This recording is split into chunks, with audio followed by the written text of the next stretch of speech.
Of heredity. So vehicles ಅಲ್ಲಿ ಸಿಕ್ಕಾಪಟ್ಟೆ ಮನೆಯಿಂದ ಬರೋದಕ್ಕೆ. ಸೊ ನಿಮ್ಮ ಬೈಕ್ ಇದೆ, ಸೊ ನಿಮ್ಮ ಕಾರ್ ಇದೆ, ಸ್ಕೂಲ್ ಬಸ್ ಇದೆ, ಬಟ್ ಅವೆಲ್ಲದಕ್ಕಿಂತ ವೆಹಿಕಲ್ಸ್ ಆಫ್ ಹೆರಿಡಿಟಿ ಅಂದ್ರೆ ಓಕೆ ಕ್ರೋಮೋಸೋಮ್ಸ್. ಆ ಮಲ್ಟಿಪಲ್ ಚಾಯ್ಸ್ ಅಲ್ಲಿ ಹೀಗೆ ಕೇಳಿದ್ರು, ಕ್ರೋಮೋಸೋಮ್ಸ್ ಕೇಳಿದಾನೆ, ಡಿಎನ್ಎ ಇದೆ, ಜೀನ್ಸ್ ಇದೆ, ನಿಮಗೆ ಯಾರು ಹಾಕ್ಬೇಕು ಅವಾಗ ಮಲ್ಟಿಪಲ್ ಚಾಯ್ಸ್ ಅಲ್ಲಿ? ಯಾಕೆ chromosomes? Why it is? Because chromosomes ಅಲ್ಲಿ ಸೆಂಟ್ರೋಮಿಯರ್ ಅಂತ ಕರಿತೀವಿ, ಕ್ರೋಮ್ಯಾಟಿಕ್ ಅಂತ ಕರಿತೀವಿ, ಆಯ್ತಾ? ಇದೆಯಲ್ಲ, ಇದು ಹೈಲಿ ಕಲರ್ಡ್ ರೀಜನ್, ಇದು ಹೈಲಿ ಕಲರ್ಡ್ ರೀಜನ್. ಸೊ ನಾವು ಬಣ್ಣ ಹಾಕಿದ ಸೆಲ್ಗೆ ಬಹಳ ಬೇಗ ಬಣ್ಣ ತಗೊಂಡ್ರೆ ಕ್ರೋಮೋಸೋಮ್. ಈ ಕ್ರೋಮೋಸೋಮ್ ಅಲ್ಲಿ ಬಣ್ಣ ತಗೊಂಡ್ರೆ ಈ ಕ್ರೋಮೋನಿಮ್ಯಾಟ. ಸೊ ಈ ಕ್ರೋಮೋನಿಮ್ಯಾಟ ಅಲ್ಲಿ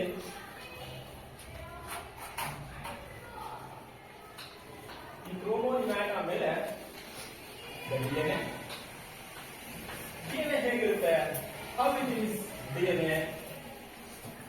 ಡಿಎನ್ಎ ಹೇಗಿರುತ್ತೆ ಹೇಳ್ಬೇಕಲ್ವಾ? ಸೊ ಇದು ಹೇಗಿರುತ್ತೆ ಅಂದ್ರೆ, ಇದೆಲ್ಲ ವರ್ಧಮಾನ ಮೆಡಿಕಲ್ಸ್ ನೋಡಿದ್ದೀರಾ?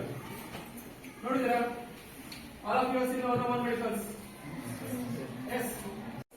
ಡಾಟ್ಸ್ ಒಳಗಡೆ ಸೀಟ್ಸ್ ಪ್ರೊಡ್ಯೂಸ್ ಮಾಡುತ್ತಾ? What is the reason?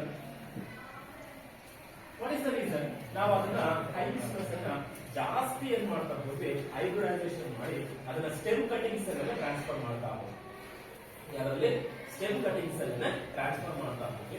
So ಅದನ್ನ ಜನರೇಷನ್ಸ್ ಇಂದ ಜನರೇಷನ್ಸ್ ಅಲ್ಲಿ ಸ್ಟೆಮ್ ಕಟಿಂಗ್ಸ್ ಅಲ್ಲೇ ಟ್ರಾನ್ಸ್ಫರ್ ಮಾಡೋದ್ರಿಂದ it has lost the capacity to produce seeds. ಆ ಸೀಡ್ಸ್ ಪ್ರೊಡ್ಯೂಸ್ ಮಾಡತಕ್ಕಂಥ ಕೆಪಾಸಿಟಿ ಹೀಗೆ. ನೀವು ಮುಂದೆ ಎಲ್ಲೇ ಕಾಂಪಿಟೇಟಿವ್ ಬರೀರಿ, FDA ಬರೀರಿ, SDA ಬರೀರಿ, ಎಲ್ಲೇ ಬರೀರಿ, ಇದು ಹೆಲ್ಪ್ ಆಗುತ್ತೆ.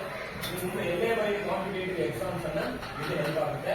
ನೀವು ಸೈನ್ಸ್ ತಗೊಂಡಿರೋ, ಕಾಮರ್ಸ್ ತಗೊಂಡಿರೋ, ಆರ್ಟ್ಸ್ ತಗೊಂಡಿರೋ, ಎಲ್ಲೇ ಹೋಗಿ ಈ ಕಾಂಪಿಟೇಟಿವ್ ಎಕ್ಸಾಮ್ ಅಲ್ಲಿ ನಿಮಗೆ ಇವು ಹೆಲ್ಪ್ ಆಗ್ತಾ ಇದೆ. ಕಾಂಪಿಟೇಟಿವ್ ಅಂದ್ರೆ